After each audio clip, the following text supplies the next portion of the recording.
Good morning. जैसा कि कल अपन ने जनसंख्या से संबंधित समस्याओं के बारे में चर्चा की थी, आज जो समस्याएं के बारे में अपन चर्चा कर चुके हैं उनके अलावा मैंने आप लोगों को बताया था कि जनसंख्या से संबंधित समस्याएं बहुत हैं।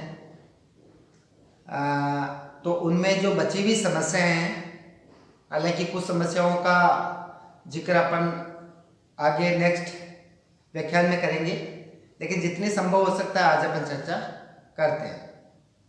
देखिए, अपन ने जो चर्चा करी उनमें जो मुख्य समस्या थी वो थी जनसंख्या की अत्यंत तीव्र वृद्धि, जिसके बहुत सारे मैंने कारण बताए कि विकासशील देशों में जनसंख्या की जो तीव्र एवं भयावह वृद्धि जो हो रही है उसके पीछे बहुत सारे कारण हैं।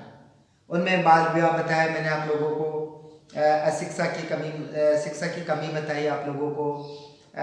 इसके अलावा जो है फिर मैंने प्लानिंग जो प्रोग्राम्स है उनका प्रॉपरली इम्प्लीमेंटेशन नहीं होने के कारण जो जनसंख्या वृद्धि तीव्र गति से हो रही है। इसके अलावा जो विकासशील देशों में जो जनसंख्या संबंधी समस्याएं हैं उन समस्याओं में एक प्रमुख समस्या मैंने बताई थी आपको, रीजनलिज्म, क्षेत्रवाद। कि क्षेत्रवाद किस प्रकार विकासशील देशों में एक प्रमुख समस्या बनी हुई, इसके बारे में अपन चर्चा कर चुके हैं। एक लिंग्विज्म, भाषावाद भी जो है विश्व में विकास में बहुत बड़ा बाधक तत्व या समस्या है ये। तो मैंने बताया कि विकासशील देशों में भाषावाद एक प्रमुख समस्या बनी हुई है। आज अपन जो चर्चा करेंगे उनमें पहली जो समस्या है वो है कास्टिज्म। देखिए, कास्टिज्म विकासशील देशों में विशेष तौर पर है, क्योंकि जैसे जैसे समाज विकसित होता है इकोनॉमिकली, सोशियोलॉजिकली, तो कास्टिज्म की प्रॉब्लम कम होती जाती है। लेकिन मैं पहले आप लोगों को बता चुका हूँ कि विकासशील देशों में, विकसित देशों में समस्याएं दोनों प्रकार के देशों में पाई जाती है, लेकिन विकासशील देशों में जनसंख्या संबंधी समस्याएं अलग प्रकार की होती है। तो विकासशील देशों की एक प्रमुख जो समस्या है वो कास्टिज्म है, जातिवाद। देखिए, जातिवाद किस प्रकार विकास में बाधक बनता है उसके बारे में अपन चर्चा करेंगे। तो विशेष तौर पर जो जातिवाद की जो समस्या है ये अफ्रीकन देशों में और अधिकांशतः एशियाई देशों में समस्या पाई जाती है कि एक जाति दूसरी जाति का विकास सहन नहीं करती, उनको वो कोऑपरेट नहीं करते हैं, और जातिवाद इतनी ज़्यादा प्रभावित करती है राजनीति को भी। कि देखिए, आप लोग आप राजस्थान में देख लीजिए कि एक जाति के लोग दूसरी जाति वाले जो पॉलिटिकल जो कैंडिडेट होता है उसको वोट नहीं देते हैं। तो इस प्रकार, या फिर मान लो दूसरी जो पॉलिटिकल जो इश्यूज होते हैं, कोई भी अपॉइंटमेंट होता है पॉलिटिकल, उसके अंदर जाति अपने जाति के व्यक्ति को आगे बढ़ाने के लिए या उसको पद देने के लिए लामबद्ध हो जाती है। तो देखिए, जातिवाद एक प्रमुख समस्या है विकासशील देशों की, वो विशेष तौर पर अफ्रीकन और एशियाई देशों में पाई जाती है। अगर अपन एक उदाहरण के तौर पर बात करें तो जैसे पाकिस्तान के अंदर आप लोग देखिए, पाकिस्तान के अंदर सिंधियों में और पठानों में जाति के कारण एक दूसरे में बार बार विवाद की स्थिति उत्पन्न हो जाती है, और एक दूसरे को वो ये लोग देखना भी पसंद नहीं करते हैं, नहीं एक दूसरे का विकास में एक दूसरे का ये सहयोग करना पसंद करते हैं। तो इस प्रकार जातिवाद एक विकासशील देशों की प्रमुख समस्या है। जातिवाद के अलावा जो विकासशील देशों की जनसंख्या संबंधी जो एक प्रमुख समस्या है वह है लो एग्रीकल्चर प्रोडक्टिविटी, मतलब कृषि उपज का निम्न स्तर पर होना या निम्न कृषि उत्पादन एवं उत्पादकता। क्योंकि आप लोग देखिए, विकासशील देशों के अंदर जो है, ज़्यादातर विकासशील देशों के अंदर जो इरिगेशन की जो फैसिलिटीज़ है, चाहे वो ट्यूबवेल्स हो, वेल्स हो, नहरें हों, इनका विकास बहुत कम हुआ है। इसका कारण ये है कि यहाँ पर पूंजी की बहुत कमी पाई जाती है, इसलिए सिंचाई के साधनों का विकास नहीं हो पाता है। इसके अलावा जो दूसरे जो एग्रीकल्चरल इनपुट्स है जो कि कृषि की उत्पादन और उत्पादकता को बढ़ाते हैं, जैसे मशीनरीज है या मान लो केमिकल फर्टिलाइजर्स हैं, या मान लो पेस्टिसाइड्स दवाइयाँ वगैरह हैं, या हाइब्रिड सीड्स उच्च किस्म के बीज वगैरह जो हैं वो जो है सामान्यतः किसानों को उपलब्ध नहीं हो पाते हैं। और कई बार जो है किसानों को अशिक्षा के कारण पता भी नहीं पड़ पाता है, और पता चल भी जाता है तो आर्थिक रूप से वो कमज़ोर होते हैं, सक्षम नहीं होते, इस वजह से वो जो है कृषि में उनका प्रयोग नहीं कर पाते हैं। साथ ही साथ जो है यहाँ पर जनसंख्या वृद्धि बहुत तेज़ी से हो रही है विकासशील देशों में, इसलिए जो लैंड होल्डिंग्स का जो साइज है, कृषि जोतों का या भू जोतों का जो प्रकार है, आकार है, वो बहुत छोटा पाया जाता है। तो छोटे छोटे भू जोतों के अंदर जो आधुनिक जो मशीनें हैं उनका प्रयोग नहीं कर पाते हैं। तो देखिए यहाँ पर कृषि क्षेत्र के अंदर जो है लगातार जनसंख्या का दबाव बढ़ता जा रहा है, और यहाँ पर जो है निम्न उत्पादकता और उत्पादकता पाई जाती है। कहाँ पर?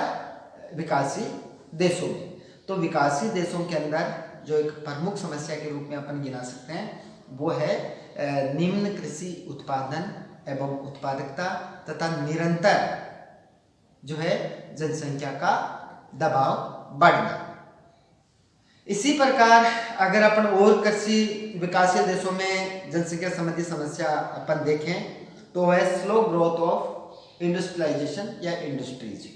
देखिए जिस प्रकार कृषि उत्पादन और उत्पादकता बहुत निम्न स्तर की पाई जाती है, आप लोगों ने देखा होगा न्यूज़पेपर्स वगैरह में आती रहती है कि कृषि के अंदर आज भी ट्रेडिशनल तरीके से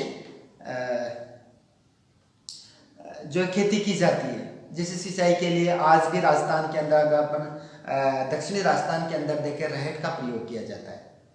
आज भी मान लो तेल निकालने की जो कई मशीनें आ चुकी है, हाई टेक्निक हो चुकी है, उसके बावजूद भी घानी से तेल निकाल रहे हैं, वो बैलों के द्वारा निकाल रहे हैं, बैलों के द्वारा पानी कुओं से निकाला जा रहा है। तो इस प्रकार जो है कृषि का जो स्तर है बहुत निम्न पाया जाता है विकासशील देशों में।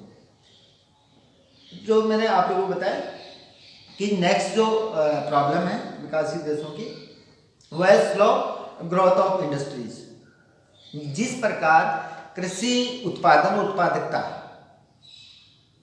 निम्न स्तर की पाई जाती है विकासशील देशों में, उसी प्रकार यहाँ पर इंडस्ट्रियलाइजेशन भी नहीं हो पाया।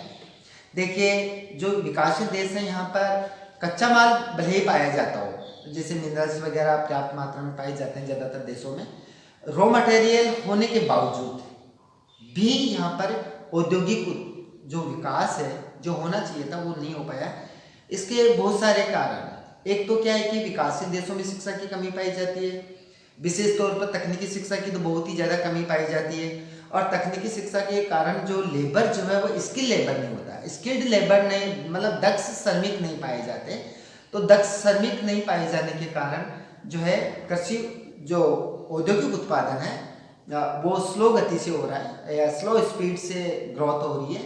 और इसके अलावा रॉ मटेरियल की, जैसे मान लो एग्रीकल्चर बेस्ड कृषि आधारित जो उद्योग है उनके लिए रॉ मटेरियल की कमी होती है कई इंडस्ट्रीज के लिए।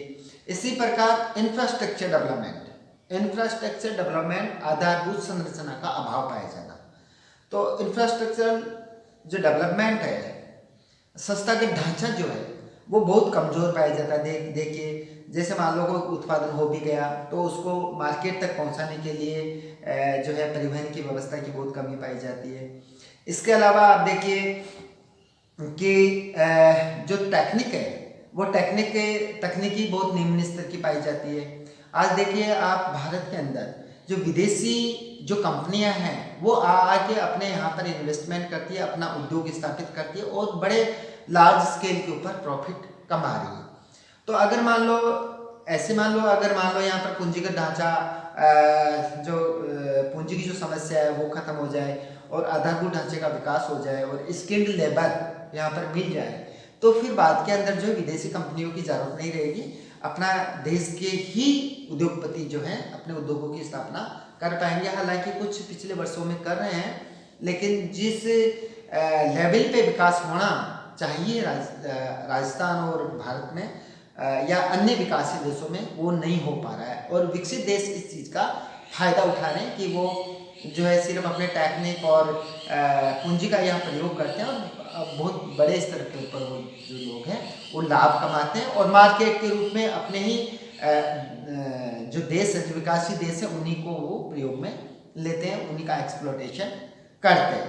तो इस प्रकार जो है विकासशील देशों में निम्न स्तर का औद्योगिक विकास हुआ है और उसके 4-5 कारण मैंने आप लोगों को बताया कि स्किल्ड लेबर, दक्ष श्रमिकों की कमी, दक्ष अधिकारियों की कमी, पूंजी की कमी और उच्च तकनीकी की कमी और जो है मार्केट की कोई कमी नहीं है। मार्केट पर्याप्त मात्रा के अंदर अगर मान लो यहाँ का लोकल जो उद्योगपति है वो प्रोडक्शन करते हैं तो यहाँ ही उनकी खपत हो सकती है।